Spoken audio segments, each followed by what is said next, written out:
think it needs to be said that maybe on one or two occasions I've actually left the tea towel out.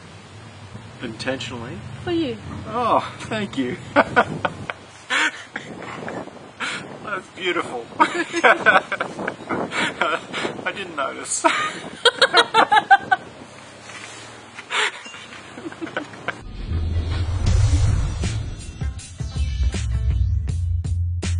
Hi everybody, Scott here from the Introvert Power channel.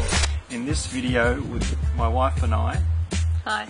we're going to do an INFJ, ISFJ video. For the most part it's just going to be our experience of relationship and how we see our types and how we see our different types interacting with one another. So here we go. So Scott and I met about 2 years ago now, and I don't think I'd ever met any other INFJs. Maybe one female, a work colleague. So when I met Scott, it was an entirely different world.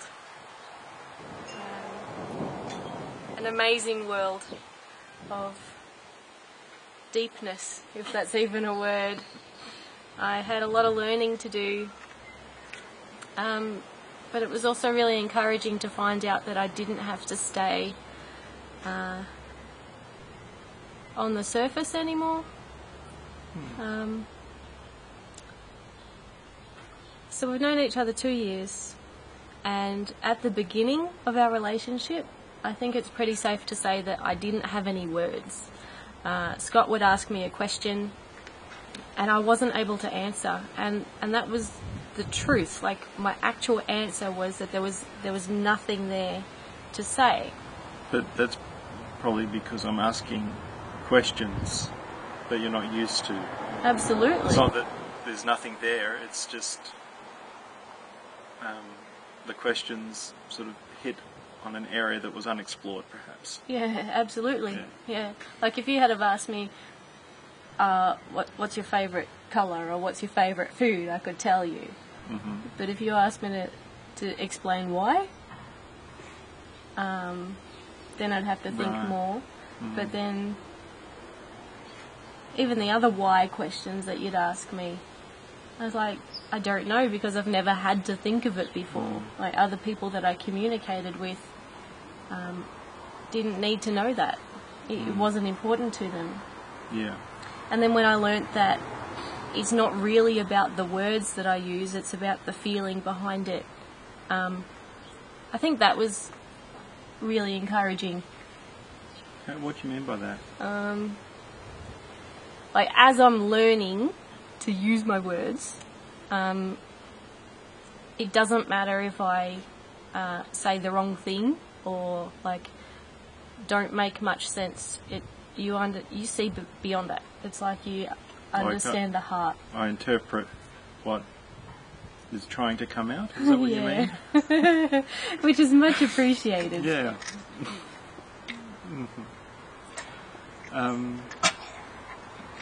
You okay, Sammy? I guess on the flip side to that, meeting Kate has helped to sort of ground me, in a sense, in that I appreciate the sensory world more, appreciate and recognise that it exists. Because I'm very much in the sensory world. Yes, of course. Hence we're outside. But we're outside because I suggested it, because I knew that Kate would appreciate it. Or actually, I thought it, and Kate requested it, and so that's why we're outside. Otherwise, we'd be inside. So yeah. I see the introverted sensing, the introverted intuition. That's our main difference, and it can have its challenges, but it also it can be complementary in the sense that, like for instance, Kate was saying that I can help Kate to sort of interpret what she's trying to say when we're having, I guess, deeper sort of conversations. And on the flip side, Kate being more logistical in her approach to things can sort of help things to make sense more in a practical sense. I'm going to say all that again. Why? Because I feel like I'm not making sense. Is it making sense to you? Well, yeah, because that's how you roll. Like, you explore an idea. Like, you sort of unpack it as you're speaking. And I've learnt not to interrupt, especially when there's a pause or something like that, because your thought isn't finished. Yeah, there can be a balancing of the functional cognitive function differences. Kate's great at researching to find things and find. Yeah, you want to share about that? Oh, just that I could spend hours researching something. Yes. Whether it's a holiday or something to buy. Yes. Finding out information and just sort of storing it away. And I get energized from doing that. Whereas if we start doing the research together, how long do you reckon you go for? 10 minutes? 10. Maybe half an hour. But I could be going 3, 4, 5 hours and just getting more and more excited as I get stuck into it. And just filing all of that stuff away. And yeah, I find it useful. Yeah, because that tires me out. I like to get the ball rolling, but then I need an exit strategy. Like leave you with it, and I can go off and do other things. You were sharing about our NI-SI differences, how it's complementary sometimes, but also a major source of conflict. Yes.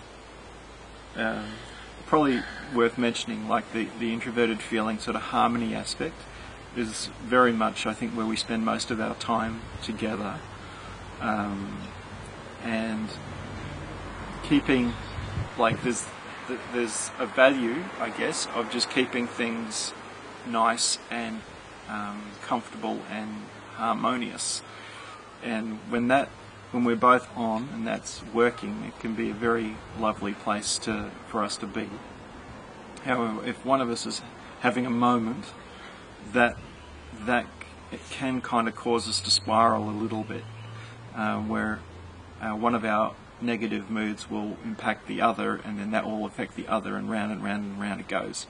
So we've learnt to, not always, but we are learning to recognise that much sooner, and I think we've eliminated some of that, and we've reduced the amount of times it happens and the depth that it happens. There are times where it does get the better of us, but I think with the relationship deepening, it actually is helping us to reduce a lot of that, a lot of the conflict stuff. I'd say 90 or 95% of the time we are in that more harmonious, probably not all the time, we're more in that harmonious place, yeah. Whereas there is always that 5 or 10% where we are learning a lot about ourselves and each other. Yeah. I'm really grateful that Scott has FE rather than TE. Am I allowed to say that sort of thing? Of course. I feel understood. I feel like if Scott was a thinker, then there might be more conflict, perhaps.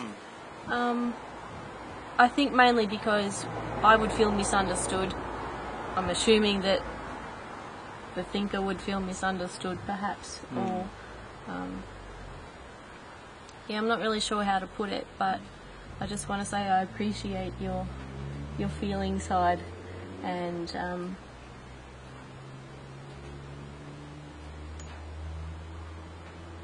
Oh, I don't even know how to put it into words, but oh, it's I just. guess this is my opportunity to put it into words.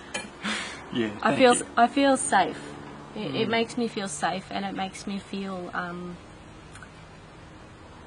understood and valued, and not challenged. I don't know if that's the right way of putting it, but maybe because I'm such of a words person, a thinker, if they weren't as tactful. Yeah, like some of my friends that are thinkers don't really take into consideration your feelings, and can just say something and it might be hurtful. Yeah, I guess they value the logic And the process. Yeah, rather than the harmony side of it. Yeah. Yeah. Yeah. So I value our harmony. Effie keeps us together. Who's Effie?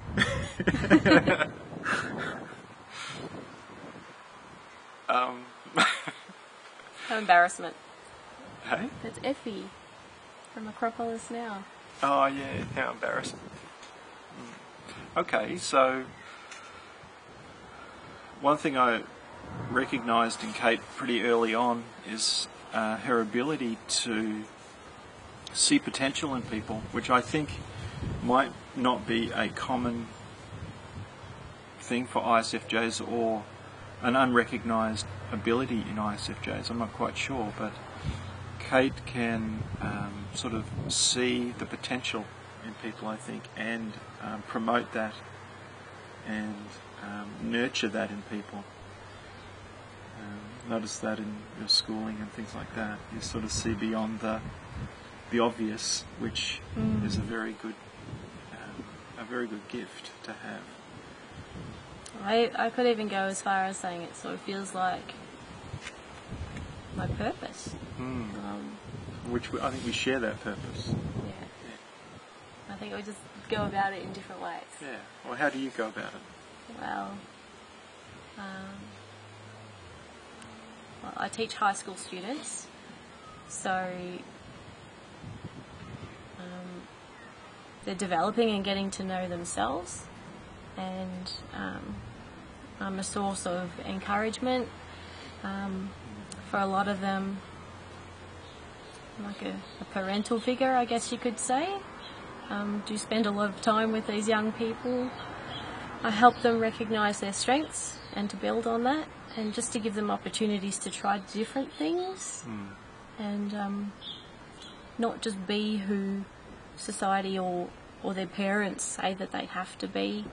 I see them as individuals, each one unique and special, and I very early on try and determine their love language in particular. Type sort of comes later on when I've spent a bit more time with them, and I just try and speak positivity and encouragement into their lives, and try and smile a lot and just be loving towards them. Right. Yeah, to me it's not really all about the grades.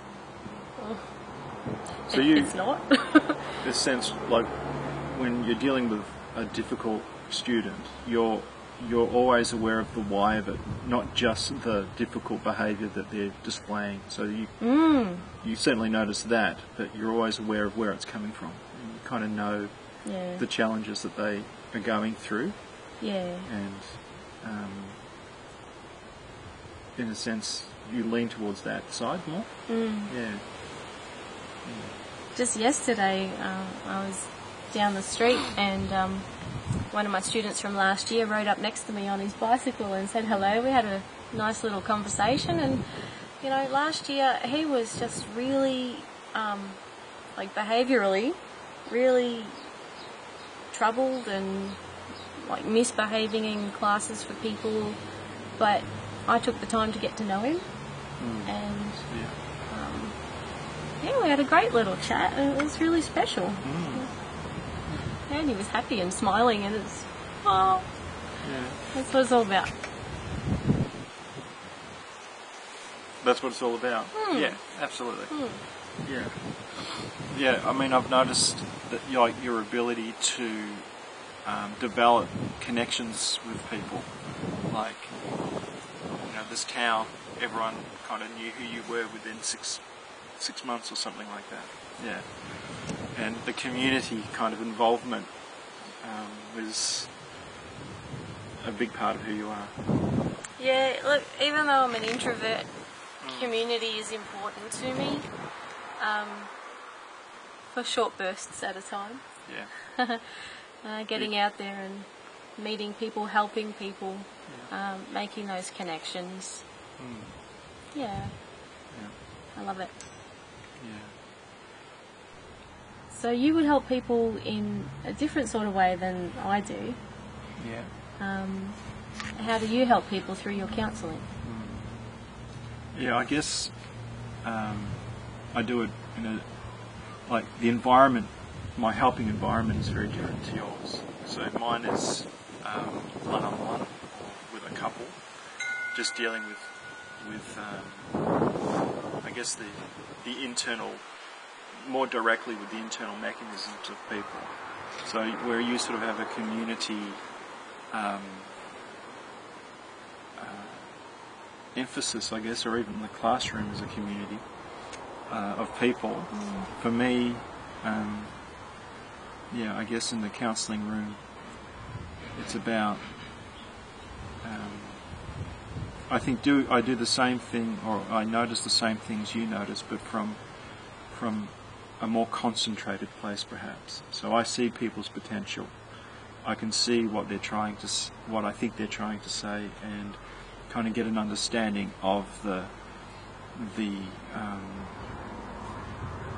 I guess the issues that they're presenting, and where they've come from, how they're manifesting, and the broader context which that is all happening, and sort of help them, I guess, to share their story, and I can get a sense of kind of what needs to happen to shift out of where they are, and that can take on a million different sort of forms.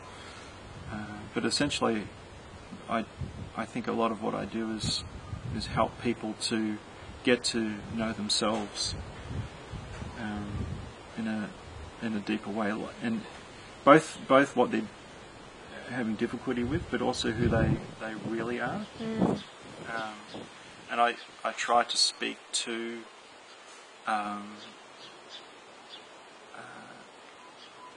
who they really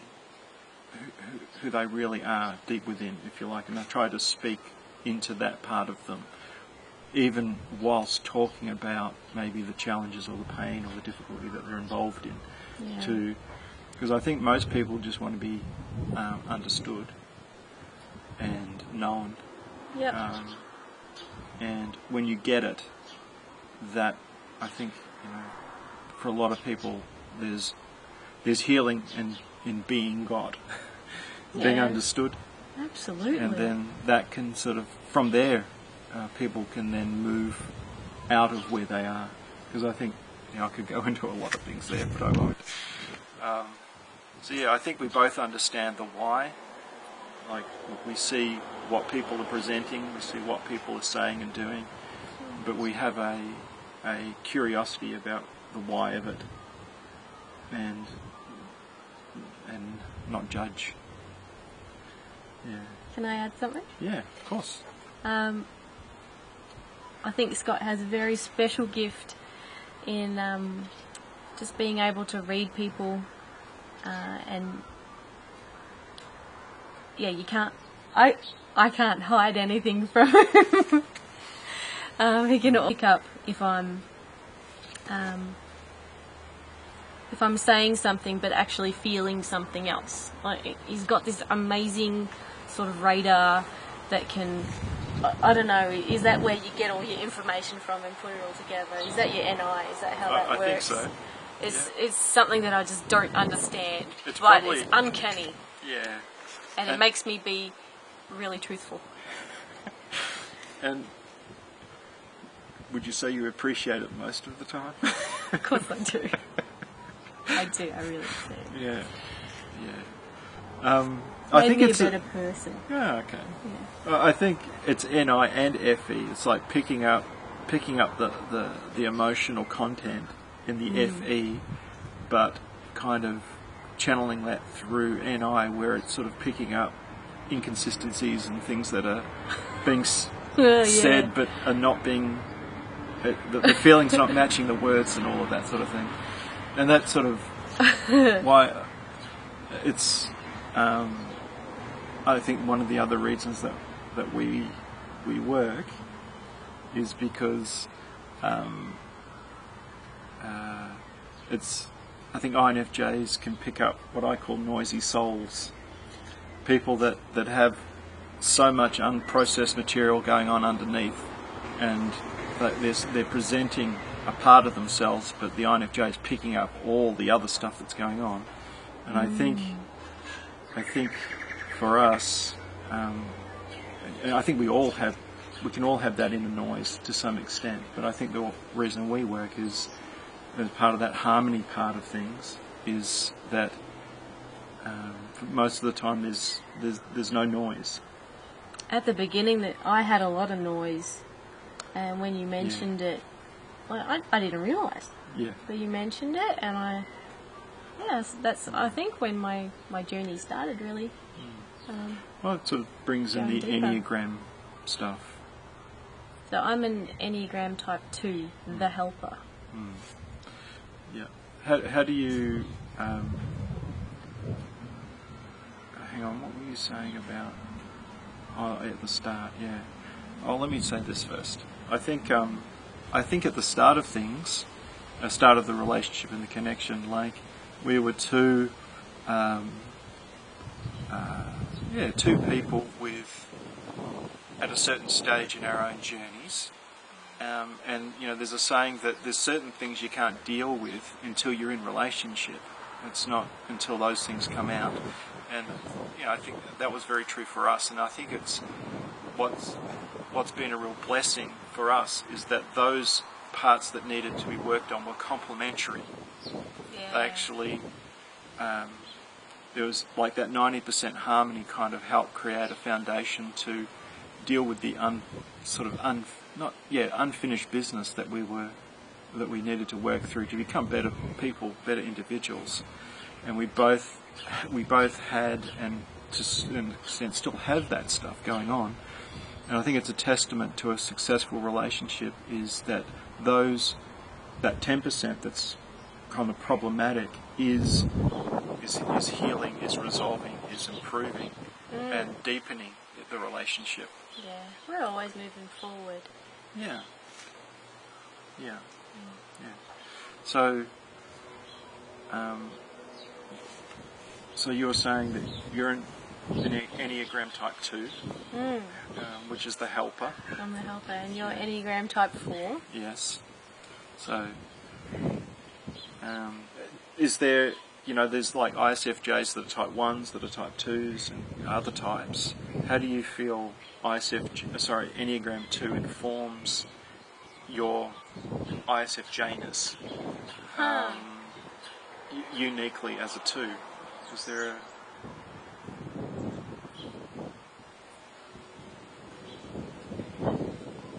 How about I answer my one while you think? No, but as you're answering, I'll be listening to you, and I won't be thinking. Ah, okay. Yeah. So you feel free to. No, go for it. Well, as an ISFJ, I'm going to be answering this, but it doesn't mean it's my final answer. Yeah. So I'm really just unpacking the idea verbally. So I'm an ISFJ, but I'm also a type 2. To me, that says that I value people and interactions with people and helping them feel comfortable. A lot of sensory needs being met.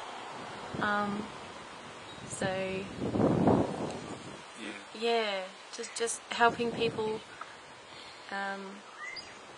including myself, I don't want to leave myself out of this. Like, a lot of type 2s don't look after themselves, but I think through some of the work that I've been doing, I've realised that I am actually included in this, and that unless you do look after yourself, you're not really any help to other people.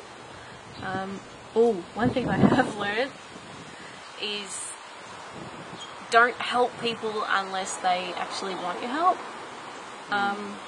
Because of my SI, I'd hear things, not eavesdropping, but I'd just pick up on clues of things that people needed, and I'd meet those needs without being asked or invited to. Yeah. And I realised that actually can push people away.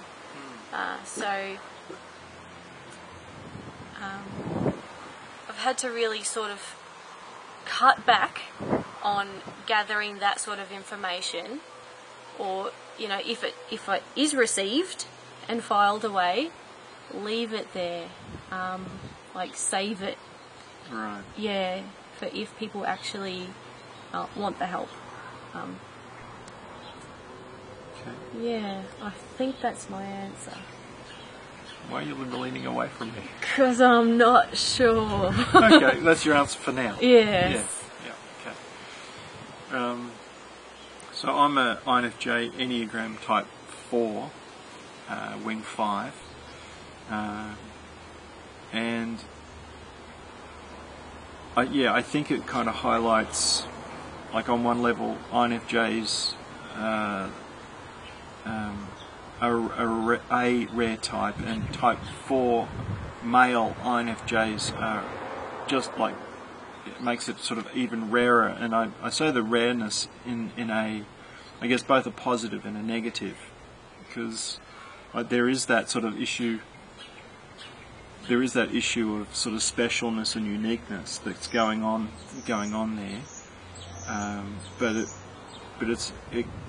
being a male INFJ Type 4 can be a lonely or a misunderstood place, especially for being a male.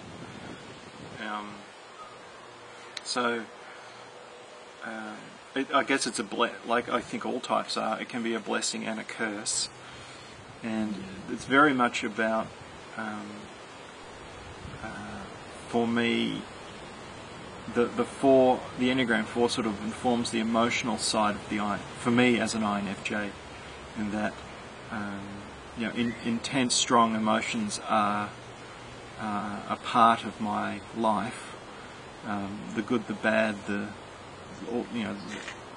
just strong feelings. I'm not smirking. Yes, you are.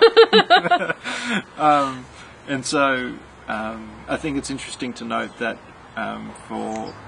for Kate, and she can speak to this if she wants to, that actualizing for you looks like a 4, whereas an actualizing for me looks like a 1. So, so for me, it's about learning how to stay, in a sense, acknowledge but stay away from the strong feelings, not sort of live there, and sort of get on with doing and producing, and not about sort of one's existence be about strong feelings, which we can be easy and difficult at times. Whereas for you, and I think it might also be a connecting point for us, is that your actualization is to feel the feelings. Find that deeper place within. Yeah. Like the feelings. In one of your videos, you talk about. Sorry to hijack your. No. In one of your videos, you talk about like the feelings happening in your body, but them being disconnected. In your head or something like that. Yeah. And in my my journey, my own personal journey, I've realised that it's okay to feel the feelings, and there's two things I want to say. One is that I've forgotten them. One of It'll them. come back. Yeah. ISFJ problem. Just sit with it and just wait for it to emerge. Well, one of them that I can remember is that as I'm feeling more and more like a type 4, I feel like I understand you.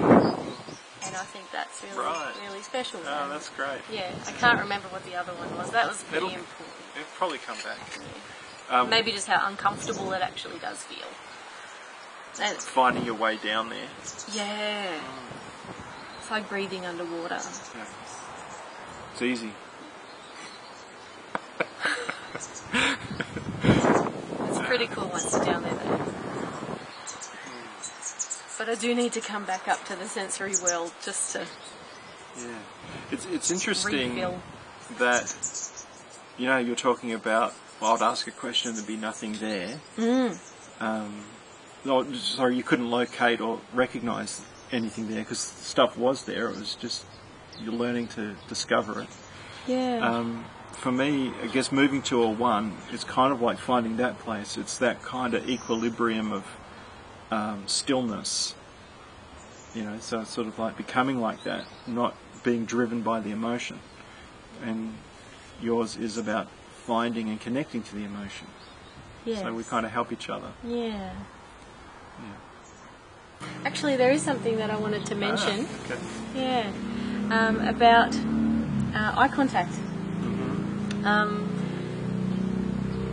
As an ISFJ, I tend to make a lot of eye contact, but I think I'm a little bit more mindful now of how intense it can be. So I'm often looking away. So it's not a sign of disrespect. In fact, I hope it's more respectful and more loving that I'm not piercing you with my laser eyes. I remember that. Yeah. Okay. I actually didn't notice that. Maybe because I'm looking away at the same time. Yeah. Okay. There's been many times where Kate will be. I'll think I'm picking up something going on, and it's quiet and whatever, and I'm like, "Kate, what's happening? Like, what's going on for you?" And she says something like, I think I need a piece of cheese. Or Don't say that. no, actually, hungry. I made that one up. But I'm it's thirsty. yeah, it's I'm just cold. it's like I'm thinking I'm like too hot. there's something really deep and mysterious that's going to happen at this moment. You know, we're going to connect really deep, and it's just a general Sensory stuff. yeah. It's like I think I need to put a jumper on. So important to me though that I feel comfortable. Oh yeah, I know. Because if my sensory needs aren't met, I feel like I can't think. Yeah, right. Yeah. And it's frustrating sometimes because to get that perfect balance, maybe that's my type 1 wing. I think I am. A 2 with a 1 wing. Yeah, yeah, to try and get it perfect. Yeah, you can sort of never make it. It's that thing of, it might also be a male-female difference, but not what you've just said, what I'm going to say, of packing. Oh, packing for a holiday? I usually pack the night before, whereas Kate starts packing a week before. Would that be fair? Oh. Yeah. Within a week. Yeah, within a week. And the reason for that is just to make sure that everything's there. So you sort of live out of your suitcase at home to sort of trial what it will be like when you're away. Wow. Yeah. But in saying that, I'm a very light packer. And it can sort of narrow it down to just the essentials. Well, it works, doesn't it? Because the last time we went away, I forgot to take my shoes. I just had my jandals. Yeah. Just lucky it was summer. But that actually is unusual for me to do that. But you should see how much he's done around the backyard. It looks amazing, and it makes me feel peaceful and valued and loved. And I was actually really surprised. It's sort of like I knew you as an internal person, and I value that about you, but I sort of got a bonus. Like when you started picking up tools and gardening equipment and stuff and just creating, like using his intuition to create things in our barren backyard. You know, it's brought life, and it just makes me feel amazing. So thank you. Oh, you're welcome. Yeah, it's a bonus. Yeah, it's a fun adventure. I've found it's interesting. Like, I didn't actually talk about this in my video, in my NI Discovery and SE Intensive video. Like the sensory part of it, I just sort of showed everybody what we've been doing. But it's been interesting observing myself heading into doing more sensory activities and watching myself move back towards NI in a sense, like making more content and sort of focusing in on that again. Because I certainly still have a love-hate relationship with the sensory world. Like, if I'm in the zone, like if I'm doing anything outside, I'm listening to something in my headphones, I'm listening to a podcast or something, I'm still connected in with NI, if you like, while I'm doing the sensory task. It kind of helps, even though I'm enjoying what's been created in the sensory world. I don't need to be actually, it's not helpful or enjoyable actually being connected to the sensory world, like solely while I'm doing that. That makes And sense. when things weren't, because for me, like if I do something in the sensory world, I don't have much of a memory of how I did it. Yeah. It's like I'm NI problem solving to fix it, to get it to happen, because I can't anticipate everything that needs to be done on a task. I kind of discover it as I go, and then that's kind of frustrating, but enjoyable when I kind of get it done. But I don't sort of create a blueprint of that for the next time. Whereas I'll come out and say, oh, this is the way it's worked before. Right. Why don't we try it that way? And you're like, no, let my NI solve the problem. Have I said that? Maybe not in those words, yeah. but if I suggest, oh, this is the traditional way of doing something. That just stresses me. Yes. Because it causes me, those sensory questions force me to be thinking in a sensory way, which is like very, very clunky. So it kind of moves me out of NI, where I feel comfortable in problem solving, even though it's kind of limited in a sensory environment. It kind of works at the same time. So I'll go back to do something that I did last week, and because I've forgotten a lot of the nuances of what's required in the sensory environment, but now I know that I did it last week, and so it can even be more frustrating the second time, because I'm like, I know I've completed this. Why can't like what? And I sort of have to solve the same problems again. It's a bit unusual. But then there's times where I think I do get in the grip of SE, in doing the backyard and all of that, and where I get very stressed and irritable with what I'm doing, and maybe because it's just not working out and I'm tired, but I want to get the job done, and there's problems with it, and I can get a little stroppy with the task. Yeah, sorry, I've been talking a while. No, that's okay. And as a type 2, I see that frustration and I want to help. But I've also learnt... Sammy. Sammy. That it's more helpful to actually stay out of the situation and let you solve it the way that you solve things. Yeah. Yeah. Yeah, not my finer moments. But that's real life, isn't it? It is, it is. I think what's been interesting is moving back into NI and just feeling like I'm putting on really, really comfortable clothes. It's like, far out, yeah, I've missed feeling this Sammy, I've missed feeling this comfortable. And it kind of how do I describe it? It's like catching up with an old friend that you just once you meet up, it doesn't matter how long it's been. You just click and get back into the swing of things and the conversation. It's like that, delving more into my NI place. And then like reading and then starting to have all the thoughts firing around everywhere and having the insights coming back to the surface is like, oh yes, I like this. I'm in awe of how you do that. Like, I don't know how I do that. Yeah, I know.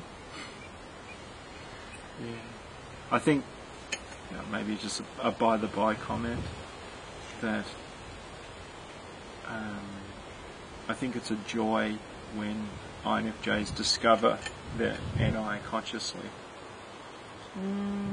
as opposed to being it and not even knowing it's there, to knowing it's there. It's a good thing. Can I ask something cheeky? Possibly. Can you explain why you don't smile very much in your videos? This is a question we set up earlier.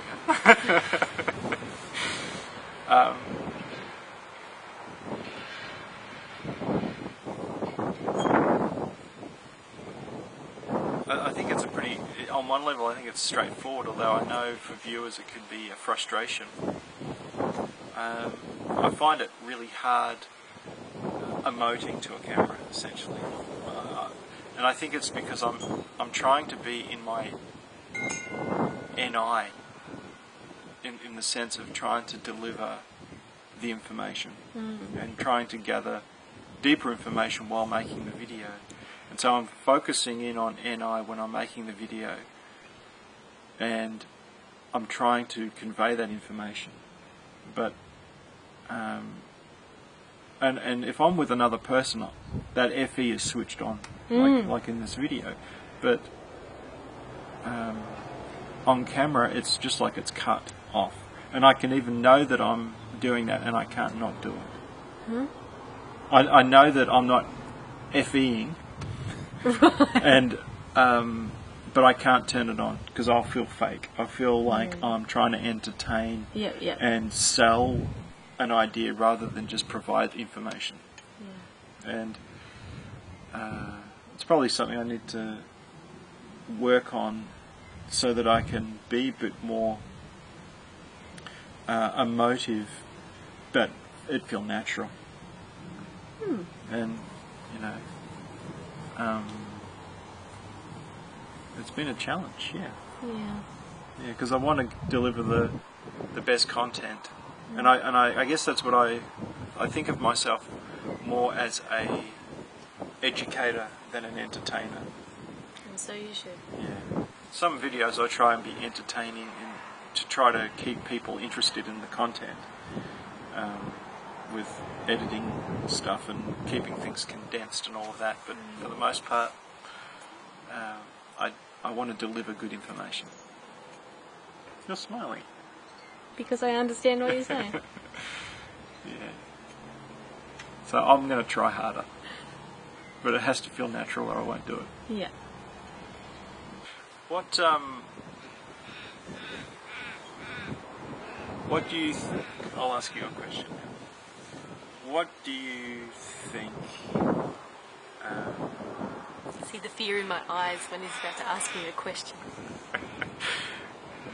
what do you think I could do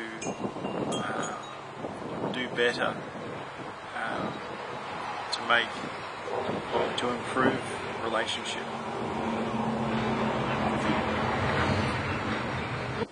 Understand my sensory needs are important to me. Ah, okay. I'm doing my best. Yeah, I think you're really good at it. Yeah, that's a good point, because I naturally forget because Yeah. I don't live there. So it's not, but I guess that could come across as inconsiderate or not understanding. But it's not an intentional thing. It's just because I don't live there, I don't notice it. But I can certainly say that I've changed in that regard to some extent. Like I was thinking, Kate would probably like to do the video outside. And so I had the thought, but then you actually suggested it before I did. But Yeah. I would have actually suggested it if you hadn't. Thanks. Yeah. So it's things like that. And I understand. Sorry. No, just go. because I got a thought and I don't want to forget Yeah. it. I understand that you don't live there, and so if the tea towel isn't hung up again, I've decided Yeah. to not let that get to me. Well, Right at the very beginning, I thought, well, so Okay. many people could actually have a conflict over this sort of thing. It's the whole toothpaste Yeah. thing that people seem to have Yeah. issue, the toothpaste scenario. But I understand that you don't live there, and just like you understand that I struggle to answer why questions. Yeah. Yeah. I think the tea towel's a good metaphor for everything, because I'm Everything's like, a metaphor. yeah. Yeah. Because I didn't even. Yeah, it is a metaphor, isn't it? Yeah, it's a metaphor. In what way? To Yeah, me, it's just yeah. a tea towel. No, because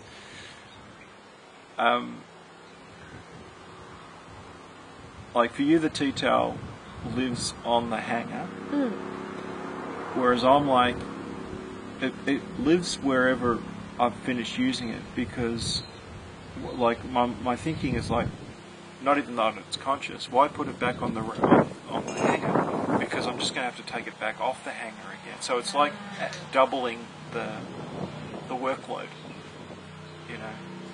So it's interesting that when I'm looking for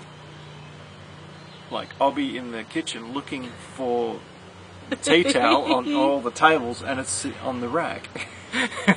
And Like, of likewise, when course it is. when I look for it, I play a game with myself. I'm like, where's the tea towel today? Yeah, it's like, where can I hide the tea towel? Whereas my sensory reason for hanging it back up is so it's dry, ready for next time, and more effective. Yeah. But I said it was a metaphor. Now I'm thinking, how's that?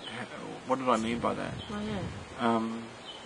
It made sense at the time, but I guess it's just we do the opposite sort of behaviours for our own reasons, and there's a why and a meaning to why you put the tea towel where you do and where I put it.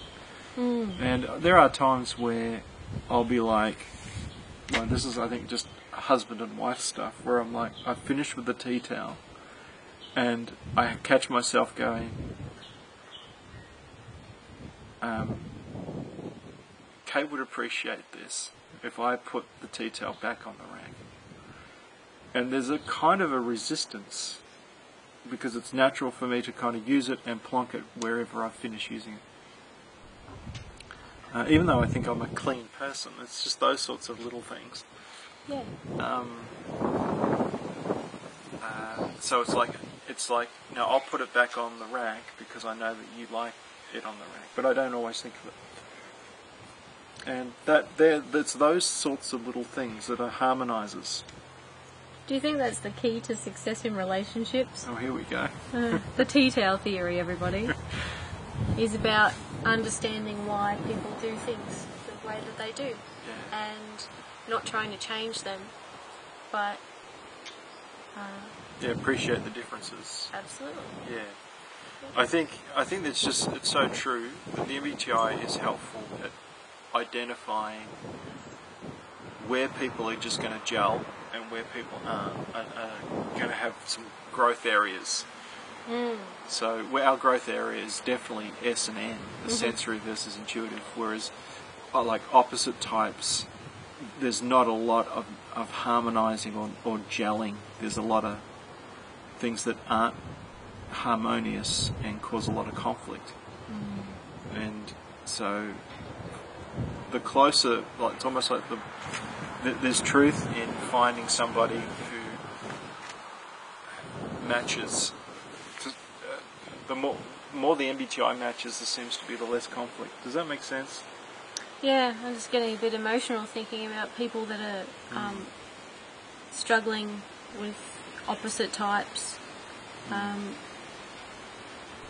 Like, even though opposite types attract us and complement us, it must be so challenging to live in that space.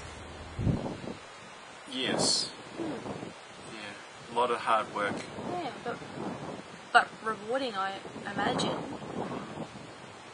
Yeah. Yeah. There's definitely a future for opposite type relationships. There's just more. It just requires more conscious effort. Like the T-Towel is a deliberate, out of character, conscious thought to move it in, put it in a different location, which is a small thing, but I guess that's the metaphor of, when we consciously make adjustments for the other. I think somehow that's a maturing, and like we become better people ourselves when we make those adjustments. But we also promote harmony within the relationship. I think it needs to be said that maybe on one or two occasions I've actually left the tea towel out. Intentionally? For you. Oh, thank you. That's beautiful. I didn't notice.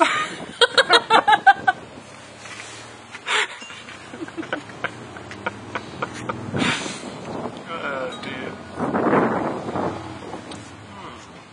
Maybe we could finish the video and just say what I know in a sense it's been an appreciation video.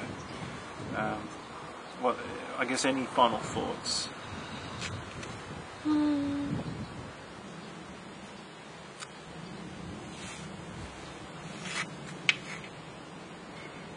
Well, I'd just be bragging about you if I'm allowed to do that. I'm his wife, so I think I'm allowed to do that. No, you don't want me to. No, I feel like you've done it too much. I was a bit self-conscious. Maybe I need to give you a compliment. You Why can give not? me compliments anytime Yeah, you of course, like. of course, of course. I need a moment so it comes from a real place and not an artificial one. Like, I'm on camera, I've got to think of something nice to say. Do you remember when we first met? And you took some time to think of something, and it was just... You barely knew me, but you came up with this whole list of things that really spoke to my heart. That's right. Yeah. That's right.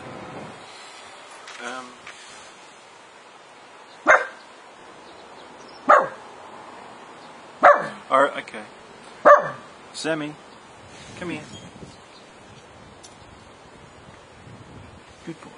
Sit. Good boy. Good boy. I feel like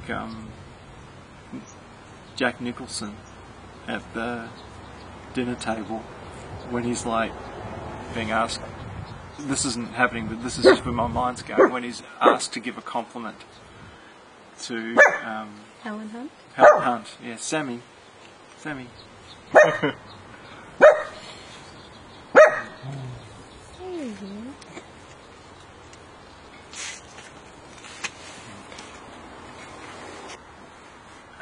So when we met for the first time, when we first physically saw each other, I was walking along and I recognised you. I think that's Kate.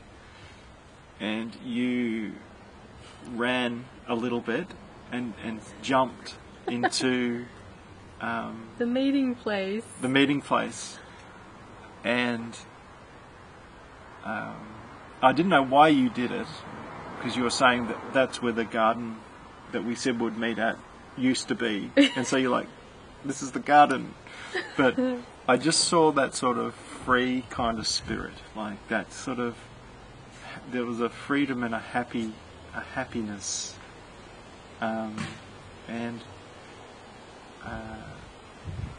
yeah, there was just something very lovely in that moment that relaxed me straight away. Yeah.